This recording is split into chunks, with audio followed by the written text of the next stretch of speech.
Good evening. It's Saturday, the 31st of January. You're tuned in to our 6 p.m. newscast, coming to you from Arirang's news centre in Seoul. It's great to have you with us. I'm Mark Broome. Our top story this evening, the United States has downplayed speculation that it has been angling for talks with North Korea over its nuclear weapons program. The State Department says its stance remains the same. Pyongyang has to show a clear willingness to denuclearize, or talks won't be happening anytime soon. Our Hwang Ji-hye reports. U.S. State Department spokesperson Jen Psaki has dismissed speculation Washington has been seeking talks with North Korea and China. She was looking to clarify the State Department's stance after comments made by a key U.S. official in Beijing. Speaking to reporters in the Chinese capital on Friday, Sung Kim, the U.S. Special Representative for North Korea policy, said the North most likely knew about his trip to China, hinting that there could have been an opportunity for the two sides to meet. The State Department spokesperson said, however, that there were no plans for a meeting during the U.S. envoy's trip, adding that the North is refusing to abide by the 2005 joint statement in which the regime pledged to end its nuclear weapons program. The question is whether the North Koreans are ready for any serious and productive discussion on the nuclear issue, and that's something we're continuing to look for. She said the U.S. has not seen any indication the North is willing to denuclearize, stressing that Washington needs to see Pyongyang taking positive and responsible steps before discussions can resume. Psaki's remarks are in line with comments made by Sung Kim earlier this month, in which he said it was important for North Korea to meet its international obligations to denuclearize. Hwang Ji-hye, Arirang News. North Korean leader Kim Jong-un has overseen a joint naval and air force drill simulating an attack on the U.S. Navy in an apparent reaction to recent comments made by U.S. President Barack Obama, in which he said the regime was doomed to collapse.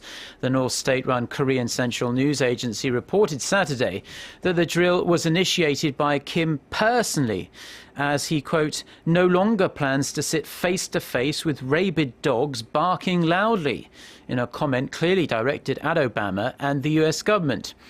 According to the report, Kim said the North will counter any war, including a nuclear war, against the United States. The report failed to mention when or where the drill took place. North Korea has already held 2 Air Force and Army drills this month alone, but this latest exercise was even bigger, involving fighter jets and other powerful military hardware. Now, in remarks that will almost certainly inflame tensions with Korea, Japanese Prime Minister Shinzo Abe has criticized an American school textbook that describes some of Japan's wartime atrocities. The New York Times reports that Abe told Parliament that he wants to fight what he calls mistaken views abroad concerning Japan's wartime actions when the Japanese military brutally conquered large parts of Asia. Abe said he objected to a textbook published by McGraw-Hill Education that says women were forced to work in Japanese military brothels during the war. Now, McGraw-Hill continues to defend its textbook entitled Traditions and Encounters, A Global Perspective on the Past, and says the writing, research and presentation of its account is supported by historical facts. The book tells how the Imperial Japanese Army forcibly recruited and conscripted as many as 200,000 women, many of them Korean, to serve Japanese troops before and during the Second World War. Now, the staggering popularity of the new iPhone 6 and 6 Plus has pushed Apple and Samsung Electronics closer together than ever at the peak of the global smartphone market. Now, Samsung doesn't release its smartphone shipments, but industry analytics firm IDC estimates the Korean firm shipped 75.1 million smartphones in the fourth quarter, with Apple just 600,000 behind on 74.5 million. IDC adds that over the last 12 months, Apple's share of the smartphone market has risen from 17% to 20%. Over the same period, Samsung's share tumbled from 29% to 20%.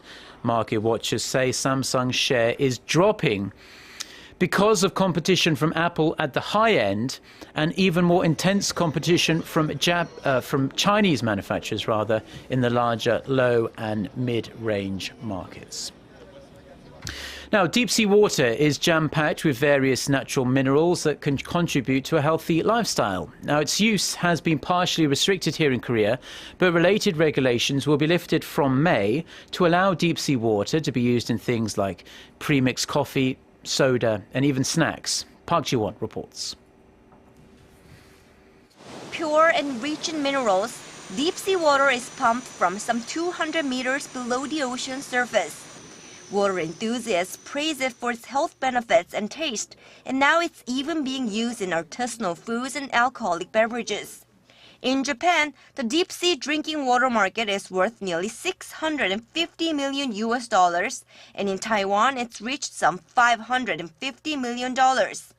In Korea, the market stands at just $11 million.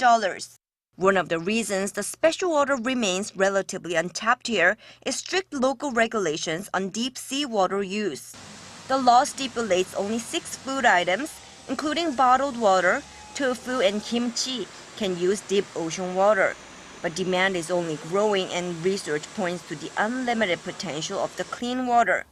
Against this backdrop, the Korean government has decided to lift regulations and tap into this lucrative natural resource.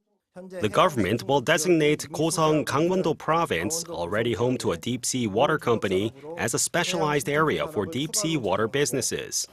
Korea has already secured over 4 trillion tons of deep-sea water, but only 3.4 million tons is currently being used annually.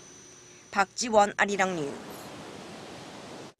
Now, the Japanese government has admitted that negotiations with Islamic State over the safe release of a Japanese journalist and a Jordanian pilot are deadlocked. Japan's Deputy Foreign Minister, Yasuhide Nagayama, who is leading Tokyo's emergency response team in Jordan, says there has been no progress in trying to secure the release of Kenji Goto or the Jordanian airman. A top aide to Japanese Prime Minister Shinzo Abe told reporters on Saturday that the government was still waiting for any new information.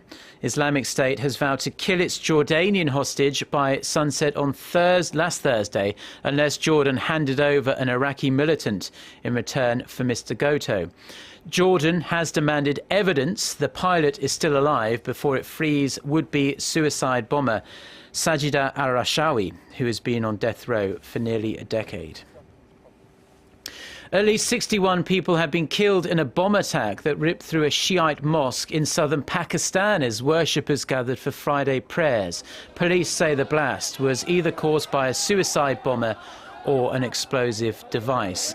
The militant Sunni group Jundullah, a splinter group of Pakistan's Taliban, has claimed responsibility for the bombing. The attack is the deadliest act of anti-Shiite violence in Pakistan for 2 years.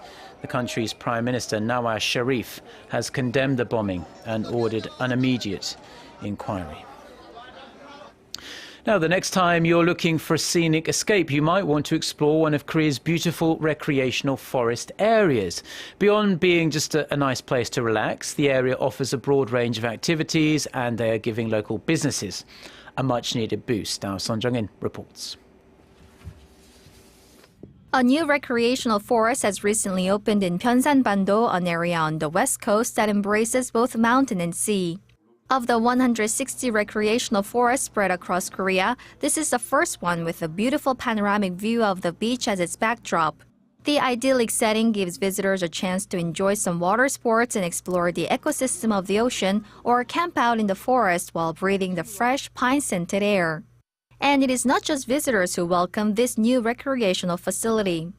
People are coming here from all around the country. It's good for the local economy and boosts business in the region. So residents here have high expectations for this place.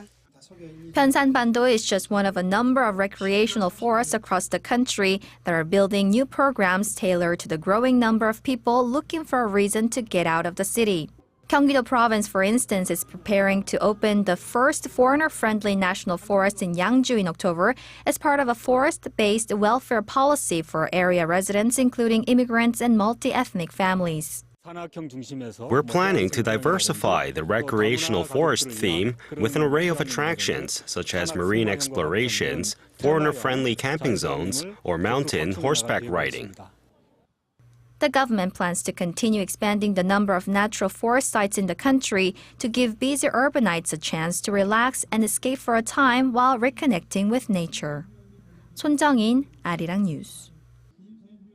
Now, before we go, taking a brief look at the weather here in Korea. Most of the country is under clear skies this evening. We are going to see the mercury drop to a very chilly -6 degrees Celsius overnight in Seoul. Sunday is going to be another clear and sunny day across much of the peninsula, but it will be cold again, with the daytime high only topping out at 3 degrees Celsius in the capital. For those of you watching us overseas, here's the weather in your part of the world.